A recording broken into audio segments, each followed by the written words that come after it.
Hello everyone, welcome back to my channel. आज से हम लोग जो भी इंपॉर्टेंट क्वेश्चन की सीरीज है उसे स्टार्ट कर रहे हैं, जिससे कि सारा पोर्शन जो भी आपके सब्जेक्ट्स का वो जल्दी कवर हो पाए for your term and exams. तो इसके अंदर जैसे रचना शरीर का ये पेपर 1 के कुछ आज 5 क्वेश्चन हम लोग डिस्कस करेंगे अप्रॉक्स, और उनको हम समझते चलेंगे with the help of book. तो जो इंपॉर्टेंट क्वेश्चन है ये मैंने सॉर्ट आउट करे हुए हैं, जैसे explain the role of tridosha panch mahabhoot in the fetal development. जो गर्भ वाला चैप्टर है, गर्भ क्रांति, उसमें बहुत सारे क्वेश्चन आते हैं।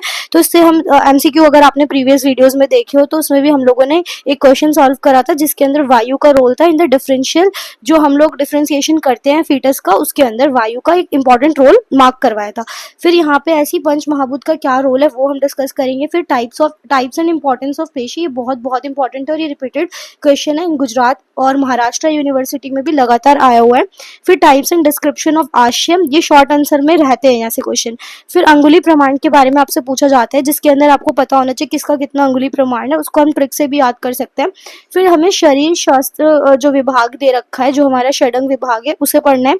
फिर उसके बाद रुजाकर मर्म के बारे में हम लोग देखेंगे कि उसके में कौन कौन सा नाम है और उसे कैसे याद कर सकते हैं। तो स्टार्ट करते हैं। पहले हम लोग सबसे पहले यही क्वेश्चन ले लेते हैं, डिस्क्राइब दी शरीर शास्त्र विभाग। ठीक है, तो इसके अंदर हम लोग क्या पढ़ने वाले हैं कि कैसे ये डिवाइड है। ठीक है, तो शरीर जो है वो बॉडी जो है हमारी सुश्रुत, तो उसको 6 पार्ट्स में डिवाइड करा है, जिसको हम षडंग शारीर भी बोलते हैं, जिसके अंदर हमारे शाखा आती हैं जो दोनों साइड। फिर मध्यम जो है सेंटर पार्ट होता है जिसको हम ट्रंक बोलते हैं। तो यहाँ से हम पढ़ सकते हैं कि 2 हमारी बाहु, दैट इज जो शाखा है उसमें टोटल 4 है। क्या है? 2 बाहु है ऊपर अपर लिम्स और 2 ही नीचे, दैट इज लोअर लिम्स। फिर मध्य पार्ट हमारा जो 5th नंबर पे ऊपर लिखा हुआ है, दैट इज ट्रंक। ठीक है, शाखा आश्रय के बाद क्या है? मध्यम पंचम, वो 5वें नंबर पे, जिसको मध्य शरीर या ट्रंक भी बोलते हैं। उसके बाद 6 नंबर पे हमारे शिरा, जिसमें हेड एंड नेक दोनों आते हैं, जिसके अंदर हमारे ये टोटल षडंग इस तरीके से डिवाइडेड है। तो 2 upper limbs, 2 lower limbs, head and neck and trunk, according to the Sushruta इसको डिवाइड करा गया है। फिर उसके बाद आपको ये याद होना चाहिए कि शरीर शास्त्र जो विभाग है उसके अंदर और क्या क्या अलग डिविजन शारीर के बारे में दे रखे हैं। इसमें अभिनिवृत्ति शारीरम, गर्भ शारीरम, संख्या, फिर प्रमाण, अस्थि, संधि, पेशी, कोष्ठ, कला, त्वक, सीरा, धमनी, स्रोतस, उसके बाद उत्मांगीय शारीरम, इंद्रिय और मर्म शारीरम, ऐसे अलग अलग पार्ट्स में से डिवाइड किया हुआ है। फिर आपको क्योंकि ये लॉन्ग क्वेश्चन है तो आपको मॉडर्न कोरिलेशन से भी इसको बताना है। तो सब डिविजन्स क्या क्या दे रखी है एनाटॉमी में, साइटोलॉजी, डेवलपमेंटल एनाटॉमी, एम्ब्रियोलॉजी, फिर आपकी मैक्रोस्कोपिक, हिस्टोलॉजी, पैथोलॉजिकल, ऐसे आप थोड़ी बहुत डिविजन यहाँ बता सकते हो। फिर उसके बाद एक ट्रिक से आपको याद रखना है, CAPT कैप, जो एब्डोमिनल कैविटी, मतलब जो अलग 4 कैविटीज हमारी मेन ऑर्गन्स को जो कंटेन करती है, जिसमें cranial, abdominal, pelvic and thoracic cavities आती है। फिर इनको आपको थोड़ा बहुत एक्सप्लेन करना है। उसके बाद आपका ये क्वेश्चन इस तरीके से आपको कंप्लीट करना है। फिर हम नेक्स्ट क्वेश्चन की तरफ मूव करते हैं, इसी को एक्सप्लेनेशन दे दे के खत्म करना है। फिर नेक्स्ट क्वेश्चन जो आता है उसमें आपका क्वेश्चन था कि describe the types of importance of पेशी। तो इसको अगर हम डिस्कस करें, हाँ, तो यहाँ पर आप देख सकते हो कि पेशी जो है that is a part of muscular system. जो हम मसल को एक पार्ट, जिसकी मसल की unit of cell is myology, study is myology, और मायोम जिसको बोलते हैं, तो वो जो पार्ट है पेशी शरीरम, पूरा मस्कुलर सिस्टम जिसके अंदर आता है, तो उसको हम बोलते हैं पेशी शारीरम अध्याय या फिर मस्कुलर सिस्टम। तो आपसे पूछा गया था कितनी टाइप्स की पेशी होती है और पेशी क्या है। तो पेशी बेसिकली वो स्ट्रक्चर है जहाँ पे हमारे blood vessels, ligaments, arteries, veins, सारे चैनल्स फैले होते हैं। जब हमारी वायु एंटर करती है फ्लैशी मटेरियल में, वो सेपरेट हो जाती है, डिफरेंट टाइप ऑफ क्या फॉर्म करती है? मसल्स। तो मसल्स को ही हम पेशी के नाम से जानते हैं। तो आपको याद रखना है peshi is the structure produced by the division of the fleshy organ. और यहाँ पर अब आपको जो याद रखना है कि जो कवरिंग प्रोवाइड करती है हमारे जॉइंट्स को, बोन्स को, ब्लड वेसल, पूरे स्केलेटन पे जो कवरिंग है मसल की, वो हमारी क्या होती है? पेशी होती है। तो टोटल नंबर ऑफ मसल, ये हमने MCQ में भी सॉल्व करा था according to Sushruta, that is total number of muscles are 500। जो 400 मसल्स है which are present in extremities, और 66 आपकी ट्रंक में, और 34 कहाँ पर है? नेक एंड अबव हमारी प्रेजेंट है। फिर आपको याद रखना था, मैंने बताया था कि 20 मसल जो होती है फीमेल्स के अंदर एक्स्ट्रा होती है, मेल्स के अंदर 500 मसल्स हैं और फीमेल्स के अंदर आपकी 520 मसल्स है। तो आपको कैसे याद रखने की जो 20 मसल्स है वो अलग कैसे? आपको पता है कि फीमेल्स के पास ब्रेस्ट और वेजाइना की 2 अलग ऑर्गन्स है, तो 5 इन ईच ब्रेस्ट, तो मल्टीप्लाई करेंगे तो 10 आएगा, और 4 इन वेजाइनल इंट्रोटस में प्रेजेंट होती है, 2 एक्सटर्नली और 2 इंटरनली। तो आपको ये याद रखना है कि कैसे है। फिर उसके बाद यूट्रस के अंदर 3 होती है और 3 मसल्स ही प्रेजेंट होती है, किसमें? शुक्र आर्तव के अंदर। तो ये आपको लर्न रखना है कि जो 20 एक्स्ट्रा मसल्स है वो किसमें है? फीमेल में। तो यही आपसे पेशी के बारे में पूछा गया है और ये बहुत इंपॉर्टेंट क्वेश्चन क्वेश्चन रहते हैं शॉर्ट आंसर का। मैंने एमसीक्यू सीरीज में आपको फर्स्ट पार्ट में आपने देखा होगा 500 मसल्स मार्क कराए हैं मैन ने और वुमेन के अंदर 20 एक्स्ट्रा 520। तो आपको ऐसे आंसर को अटेम्प्ट करना है with the help of division, और आप चाहो तो सुश्रुत शारीरिक स्थान का 5 का जो ये श्लोक है इसे लर्न कर सकते हो। नेक्स्ट क्वेश्चन की तरफ मूव करते हैं।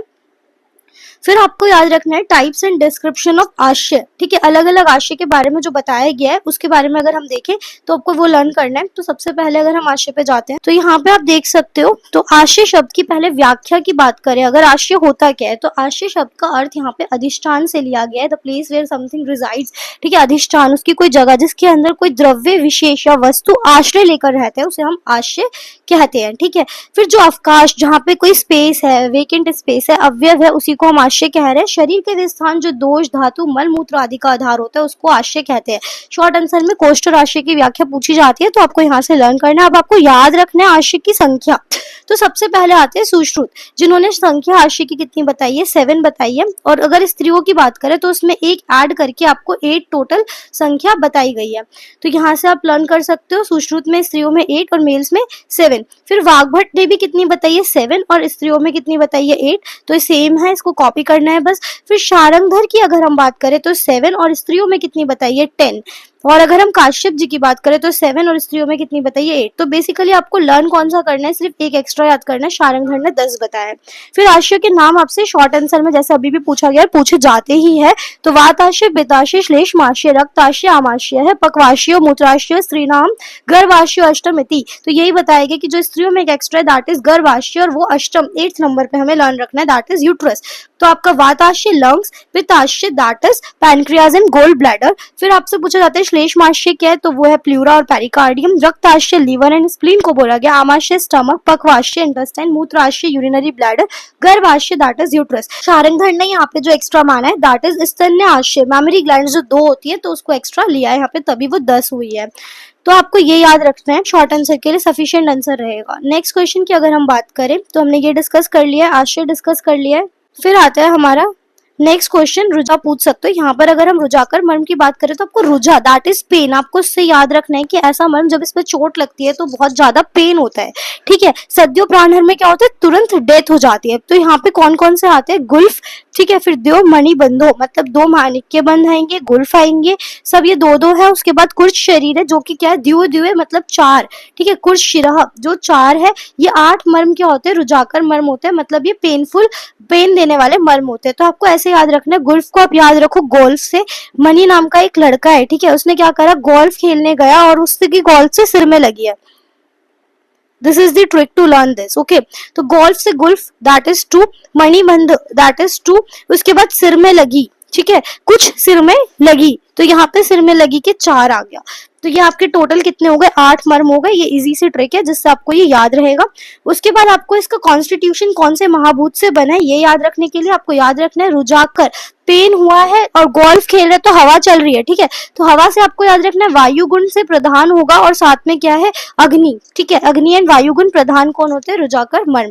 तो आपको ये याद रखना है, गोल्फ, मणिबंध, और उसके बाद कहाँ लगी, सिर में लगी। बस इतनी सी ट्रिक से आपको ये पूरा लर्न हो जाएगा। तो ये आपका कंप्लीट हो गया। नेक्स्ट क्वेश्चन जो हमें पढ़ना है, last question of this, second last question of this video. सबसे पहले पढ़ते हैं शॉर्ट आंसर में अंगुली प्रमाण क्या है, अंगुली प्रमाण के बारे में हम डिस्कस करते हैं। तो अंगुली प्रमाण पे आपका क्वेश्चन आता भी है बहुत बार।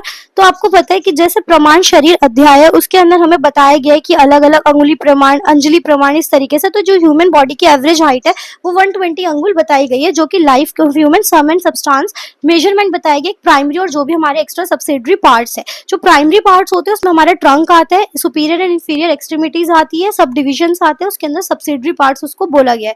फिर अगर एक इंडिविजुअल की खुद की अंगुली जो है वो मेजरमेंट के लिए यूज की जाती है, जैसे कि फुट की अगर हम बात करें तो ईच ऑफ द टो और second finger of the foot वो 2 अंगुल होती है लेंथ में। ऐसी थर्ड, फोर्थ, फिफ्थ फिंगर की बात करें तो वो 1/5 of the length than its successor, जो हमने पहले लिया उसका 1/5 होती है। तो इस तरीके से जो अंगुली प्रमाण है वो हमें किस चीज में हेल्प करता है, वो हमें हमारी बॉडी बॉडी के मेजरमेंट में हेल्प करते हैं। पहले के टाइम पे कोई और स्केल नहीं होता था तो अंगुली प्रमाण से ही मेजर किया जाता था। तो आपको ऐसे याद रखना है कि फॉलोइंग जैसे 5 अंगुल प्रमाण का आप थोड़ा बहुत डेटा लिख देना कि जो हमारा रूट ऑफ थंब है और इंडेक्स फिंगर है उसका 5 अंगुल प्रमाण है, ईयर और लेटरल एंगल ऑफ आई का 5 अंगुल है, 2 मिडल फिंगर के बीच का डिस्टेंस 5 अंगुल है। इतना आप लिख कर आ सकते हो। तो जो पूरी 120 अंगुल किसी ह्यूमन बॉडी की वो इस तरीके से डिस्क्राइब की गई है सारे मेजरमेंट्स लेके। तो जो मेजरमेंट्स 1 ऑन अंगुल का जो वुमेन और मेन का पॉजेस करता है अगर नॉर्मल मेजरमेंट, तो इसका मतलब क्या है, उसको लॉन्गिविटी लॉन्ग लाइफ और प्लेंटी ऑफ वेल्थ मिलेगी। अगर इससे कम है तो वो फ्रूटलेस और लेसर रिस्पेक्टिवली इसके कंपैरेटिव होगा। फिर हमें लर्न भी रखना होता है। अंजलि प्रमाण में आपसे क्वेश्चन आता है जो आपको पूछा जाता है अलग अलग रस का, जैसे रस, रक्त, पुरीश। इसका हम नेक्स्ट वीडियो में देख लेंगे। बिल्कुल डायरेक्ट है, इसको कुछ करना ही नहीं है। 10, 9, 8, 7, 6 डिक्रीजिंग ऑर्डर में बस याद करना है। नेक्स्ट क्वेश्चन पे मूव करते हैं। ये आपका अंगुली प्रमाण का एक्सप्लेनेशन था कि रोल क्या है पंच महाभूत का in the development of foetus. क्या रोल है इसको हम डिस्कस करते हैं। तो हमें पता है कि जो लोक साम्य जो चलता है हमारा, कि लोक जैसा है वैसे ही हमारा बॉडी कॉन्स्टिट्यूशन होता है, कि पंच महाभूत से ही ये लोक बना हुआ और पंच ही महाभूत से हमारी बॉडी फॉर्म हुई है। तो इतना हमें पता है। तो उसी से रिलेट करके लिखा गया है जो पंच महाभूत है वो कंट्रीब्यूट करते हैं पूरी बॉडी के फॉर्मेशन में। जैसे आकाश की अगर हम बात करें तो खानी मतलब वो चैनल्स है। तो हमारे ईयर साउंड प्रोडक्शन के लिए शब्द इस तरीके का स्पेस आकाश वायु ऐसे प्रोवाइड करे। वायु हमें टच में, स्किन में और रेस्पिरेशन में, वही नहीं हमें जो देखने में। आप अगर की बात करें तो टंग जीवा रस के लिए रिस्पॉन्सिबल है, तो ये इसके लिए आप रिस्पॉन्सिबल है। पृथ्वी की बात करें तो घ्राण आदि इंद्रिया गंध के लिए और अस्थि के लिए ये रिस्पॉन्सिबल है। तो हम अगर पंच महाभूत की अगर हम बात करें तो जो पंच महाभूत है वो हमारी बॉडी के फॉर्मेशन में हेल्प करता है। तो जो गर्भ है that is manifested in the Kukshi, वो क्या करते हैं, डिफरेंशिएट होता है। किसकी हेल्प से? मैंने आपको अभी फिर से बताया, एमसीक्यू में क्वेश्चन पूछा था, वायु की हेल्प से। जैसे कि हैंड में, फुट में, जीवा में, घ्राण में, कर्ण में, अलग अलग पार्ट्स में ये एक्शन से इसके वायु के डिफरेंशिएट हो जाते हैं। फिर जो पंच महाभूत है वो इसको एक तरीके के कॉन्स्टिट्यूट करते हैं। जो शरीर है वो लॉज करता है विद द हेल्प ऑफ चेतना धातु, वो किसका बना होता है, मेनली पंच महाभूत का। तो हमने पता है यूनिवर्स और लोक जो हम बोलते हैं मैक्रो कॉस्मस थ्योरी, उसके अंदर अकॉर्डिंग भी क्या है कि जो हमारा आयुर्वेद लोक सामान्य पुरुष सिद्धांत पे चलता है, जैसा लोक यूनिवर्स में वैसे ही हमारी बॉडी में है। तो universe is made up of panch mahabhoot, hence the body is also a part of panch mahabhoot because body is a part of universe which is also composed of the same constituents as that of the universe. तो हमें ये याद रखना है। तो ठीक है, human body exist in different levels, अलग अलग दर्शन के अकॉर्डिंग अलग अलग बताया गया, स्थूल शरीर, भूत शरीर, और हमने पढ़ा षड धातु आत्मक पुरुष जिसके अंदर पंच महाभूत प्लस एक आत्मा से मिलकर ये बना होता है। तो इसी के अंदर आपने यहाँ पे पढ़ा भी होगा जिसके अंदर यहाँ पे षड धातु आत्मक पुरुष के बारे में बताया गया। ये रहा पंच महाभूत शरीर समवाय पुरुषः, जिसके अंदर षड धातु के बारे में पंच महाभूत plus along with the atma is said to be as karan purush और चिकित्सा पुरुष। ये भी आपसे पूछा जाता है, एक important question for short answer. I hope आपको ये क्वेश्चंस जितने मैंने कवर कराए समझ आए होंगे। इसी तरीके से हम लोग ट्राई करेंगे क्वेश्चंस के थ्रू उन टॉपिक्स को कवर करने का। आज आप लोगों ने पेशी वाला चैप्टर, आशय और शरीर शस्त्र विभाग और रुजाकर मर्म, एक मर्म आपका यहाँ से कंप्लीट हो गया। मर्म से क्वेश्चन आते हैं तो हम विद ट्रिक्स ऐसे ही लर्न करेंगे। Thank you so much for watching this video. Stay tuned for further videos. Do like, share and subscribe please.